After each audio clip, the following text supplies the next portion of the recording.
C'est en présence de nombreux invités que la congrégation des Petites franciscaines de Marie a procédé à l'inauguration du jardin de François. C'est un jardin qui est loin d'être banal. On retrouve plus de 7600 végétaux. Il y a un ruisseau de 150 mètres de long. Il y a près de 400 mètres de sentiers qui ont été réalisés entre la maison mère des Petites franciscaines de Marie et l'hôtel La Ferme.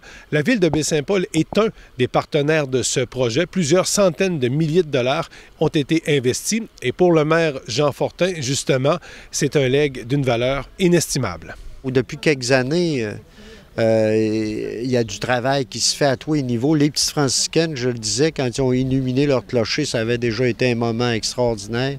La construction de l'hôtel ici, évidemment l'eau potable, mais puis déjà on a travaillé à l'époque à intégrer ça parce qu'on se demandait dans quoi on allait. Et là maintenant avec ce parc-là, l'intégration de ça, je trouve, vous savez, vous retournez ici, peu importe l'endroit, il y a un clin d'œil autour, c'est intégré dans le milieu exceptionnel. Donc pour un parc comme celui-là, là, au centre de Baie-Saint-Paul, c'est... je pense qu'on va faire des envieux. Au nom du Père, et du Fils, et du Saint-Esprit. Amen. Mon Dieu, tu es grand, tu es beau, Dieu vivant, Dieu très haut. La supérieure générale des Petites franciscaines de Marie, sœur Françoise Duchesne, était très heureuse de procéder à l'inauguration du jardin de François pour la congrégation. La réalisation de ce projet représente plusieurs années de travail et aussi de réflexion. Ce jardin témoignera de nos valeurs puisées à celles de François d'Assise. Et il témoignera en permanence. Il illustre la beauté, la puissance et la richesse de la nature. La plupart des édifices d'envergure ici ont été construits soit par les Petites franciscaines, soit sur les terrains des Petites franciscaines, des terrains qu'elles ont donnés, qu'elles ont cédés, partout autour ici, puis même au-delà.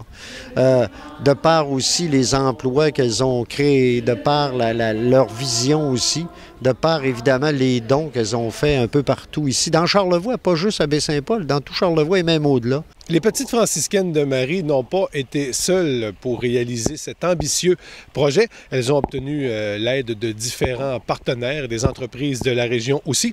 On vous fait maintenant entendre Malaka Akawi, qui, elle, est architecte paysagiste pour le groupe WAA. Dessiner un jardin exprimant le parcours spirituel de François d'Assise nous a amené à comprendre ce saint qui est si sympathique, mais aussi rebelle. De lire le nombre d'écrits et d'échanger avec nos sœurs, surtout sœur Doris et sœur Réjeanne, que je suis certaine nous regarde de là-haut. Lire ce François nous a appris que l'on ne naît pas saint, on le devient en suivant un parcours laborieux qui mène à la conversion. Le jardin de François tente de tracer ce parcours de manière à ce que les visiteurs puissent s'imprégner de la spiritualité de François, cet aimant de la nature. Notre jardin saura marquer le paysage de Charlevoix de façon pérenne par des actions appuyées sur des valeurs de partage et d'excellence les mieux adaptées au monde d'aujourd'hui.